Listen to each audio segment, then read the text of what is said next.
그걸 ABC로 단순화시키는 게 문제인 거죠. 아 역시 원래 이 벤 다이어그램에 큰 테두리는 U잖아요.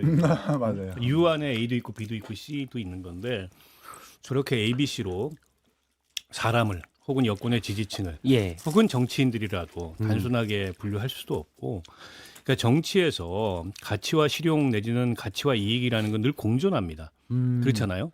그리고 어떤 이슈 그리고 한 사람 안에서도 양측 면이 다 있는 거예요. 그 둘의 균형을 잃었을 때 그게 가장 이제 좋은 결과를 나타내는 거지 않습니까? 김대중 대통령이 뭐 그 서생의 문제의식과 상인의 감각 이런 얘기 했듯이. 예. 근데 이제 유시민 작가의 그 논법은 가치는 좋은 것, 이익은 뭔가 그 좋지 않은 것, 특히 이 국면에서 이렇게 대비시키는 것도 제가 보기엔 지극히 단순한 데다가 또 아주 교묘하게. 그러니까 A는 지고지순한 코어 지지층이라고 얘기를 해요. 예. 지지층이라고 얘기합니다. 지지층. 김대중 대통령부터 지금 쭉 이재명 대통령까지를 전통적 민주당 지지하는. 지지층. 그러나 B는 지금 이재명 대통령의 지지율에 기대서 입신양명 한 예. 자리 차지하려는 어떤 세력으로 구분을 해요. 지금 그러니까 몇몇 화면에 정치인들을 유시민 작가가 얼마 전 매불쇼에서 나와서 했던 A, B 교집합 C로 해서 이재명 대통령 지지층을 분석했던 모임. 근데 C는 이제 강조점이 없고 예. 그러니까 A, A는 B를 가치 기반. 대비시킨 건데 A는 지고지순하고 순수한 지지층 대중으로 얘기를 하고 B는 아주 한 줌도 안 되는 사악한 무리 이렇게 구분을 시켜요. 이게 전형적인 엘리트주의적인 예. 그런 구분법이거든요. 그러니까 그 파퓰리즘을 이런 방식으로 선동을 예. 해요. 소수의 아주 사악한 그런 탐욕스러운 무리와 다수의 그로 인해서 피해를 입는 지고지순한 대중. 이걸 지금 여권 내 구도라고 말하고 있는 거예요. 그럼 거꾸로 묻고 싶습니다. 유시민 작가는 어디에 서 있는 사람이냐? 예. 제가 저분하고 과거에 당도 해봤어요. 아, 그렇죠. 그 당을 할 때 정말 국민참여당이었나요? 아니요. 통합진보당, 통합진보당. 예, 정의당 전시, 정의당까지 알겠습니다. 같이 해봤어요. 그 정당 할 때 유시민 작가는 정말 A였습니까? 제가 거꾸로 묻고 싶어요. 당시에 그 당내에서 A였던 사람들을 본인이 뭐라고 얘기를 했습니까? 저 현실도 모르고 철도 모르는 그런 탈레반 취급했잖아요. 자 그러면 김어준 씨는 A입니까? 김어준 씨는 정말 A예요? 예. 저는 진짜 그래요. 저는 묻고 싶고요. 이런 반론이 가능할 만큼 정치라는 게 그렇게 단순하지 않아요. 사람이라는 게 그렇게 단순하지 않고. 근데 예. 저거를 무슨 ABC 우생학으로 설명을 하면서 저런 방식의 혹세무민을 합니까? 세상이 그렇게 단순하지 않고 사람들이 이렇게 멍청하지 않고 예. 그런 거에 휘둘릴 만큼 더 이상 유시민의 영향력이 이렇게 크지도 않은데 저분이야말로 세상이 바뀐 걸 모르는 것 같고요. 물론 자기 지지층이 있기 때문에 예. 저렇게 프레임을 견고하게 던지고 거기에 이런저런 관심법과 사람의 속마음을 본인이 꿰뚫어 본다는 그런 내재적 접근을 해가지고 이런 거다 얘기하면 일부 지지층들은 그렇게 얘기하더라고. 지지층뿐만 아니라 그 주변에 있는 사람들이 예. 유시민이 ABC를 얘기했으면 이제 자기가 어디에 해당하는지 성찰하고 반성해라. 왜 그래야 돼요? 왜 유시민이 짜놓은 프로에서 우리가 생각해보고 반성을 해야 됩니까? 그러니까 적당히들 하시라. 예. 김어준도 그렇고 유시민도 그렇고 그렇게 본인들이 대통령의 생각을 잘 알고 그에 기초해서 정치를 좌지우지할 거면 글러브 끼고 링에 올라와라 다시.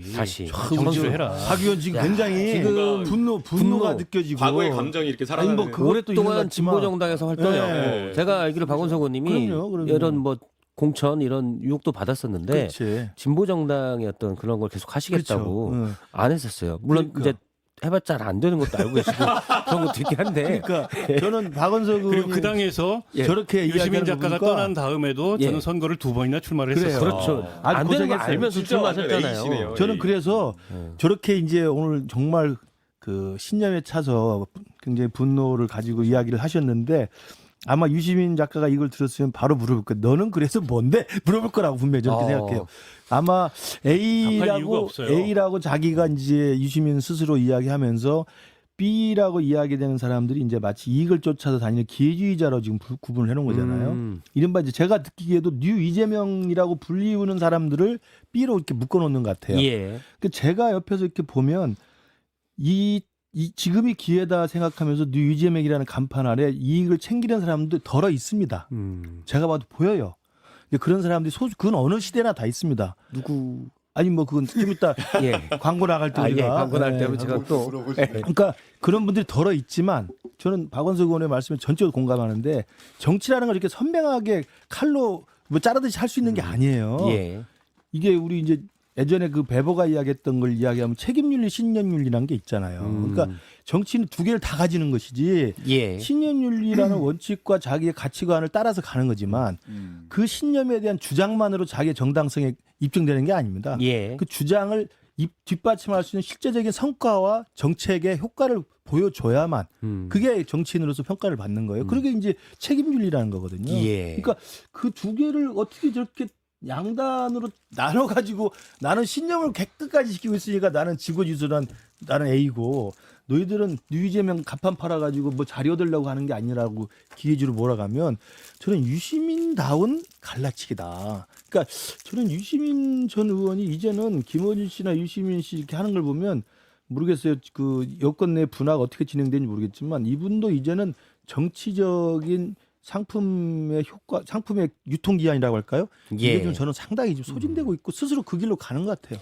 알겠습니다. 네. 젊었을 때 이제 A로 옥고도 치르셨던 네. 예. 그 젊었을 때는 그렇게 하는 거죠. 예, 옥고도 긴 생활 치르셨던 김은식 교수님의 말씀이셨습니다. 예, 그러니까 저는 유시민 씨의 저런 그 저런 식의 어떤 반론이 예. 좀 자기들 스스로가 좀 입지가 좀 좁아지니까 조금 더 성급한 대응이 아닌가 이런 생각이 들어요. 저도 두 분의 말씀 너무나도 공감하고요. 저는 그냥 유시민 씨가 유시민 씨 했다라고 평가하고 싶어요. 유시민 작가의 특성이라고 하는 게 개인이 본인이 생각하는 개인적 지향점을 마치 진영과 사회에서 일어나는 현상인 것 마냥 비약을 하고 유려한 말과 이 전륜한 글로 피하식별 구분해가지고 상대방을 공격했었던 사람이잖아요.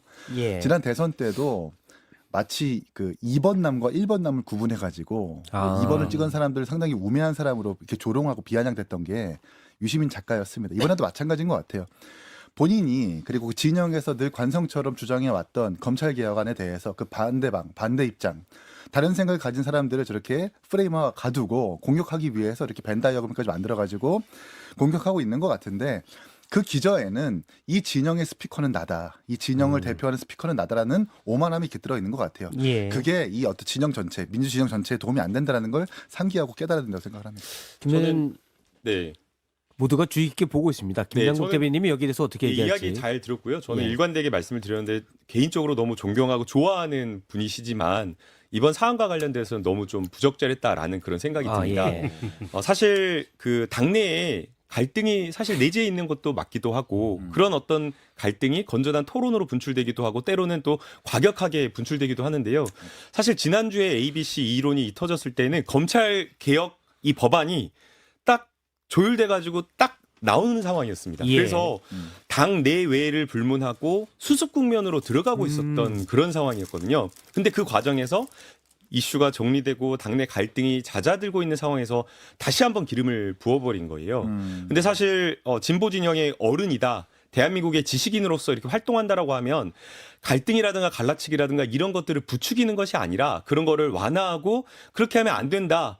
통합의 방향으로 가야 된다라는 그런 메시지를 던져야 되는데 이번에는 갈라치기를 하지 말라라고 하면서 갈라치기를 사실상 모순처럼 선동한 느낌이에요. 그러네. 정무적으로 보면 사실 벤 다이어그램까지 그려놓고 보니까 너무 구획이져 버리고 네. 사실 명쾌하게 갈라치기처럼 보일 수 있다는 거죠. 만약에 이거를 ABC를 이렇게 현상학적으로 분석한다라고 하면서 이야기를 했는데 그냥 현상학적으로 객관적으로 분석하면 됐는데 거기에다가 도덕적 우위와 가치를 입혀가지고 A그룹은 뭔가 선하고 좋은 예. 사람으로 표장하고 그다음에 B그룹은 기회적이고 친명파리하고 나대고 대통령이 어려우면 제일 먼저 나서서 돌 던지고 그 감탄고토.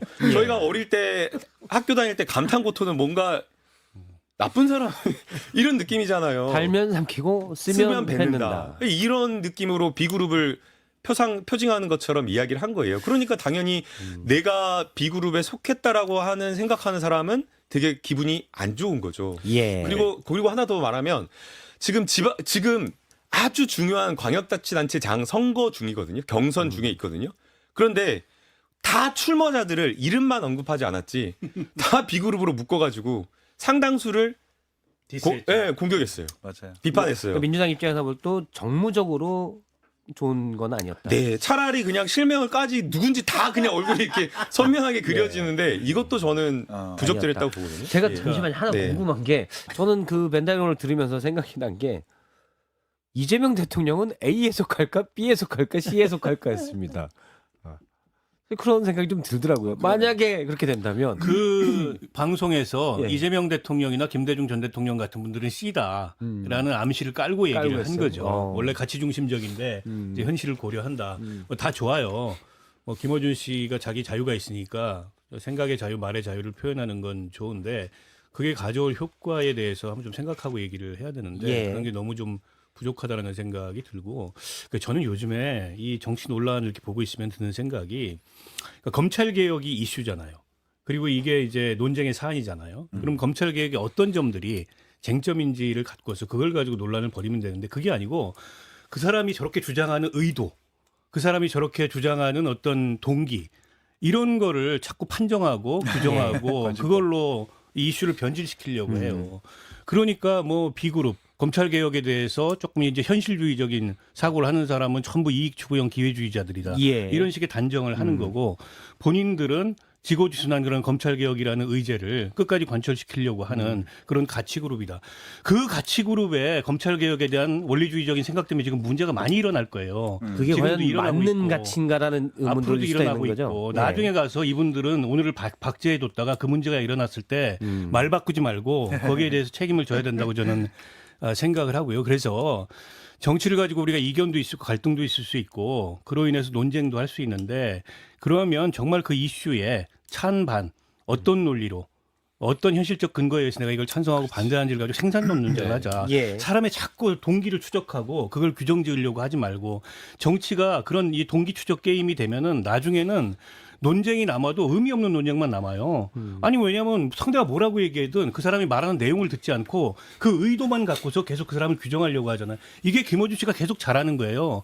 그것에서 극대화된 게 이재명이 저러는 거는 결국에는 공소 취소 때문이야. 그걸 가지고 거래한 거야. 이게 그렇게 사람의 동기나 의도를 예. 의심하다 보니까 그게 극대화되다 보니까 나온 음모론이에요. 그런 식으로 정치 논쟁하면 안 돼요. 알겠습니다.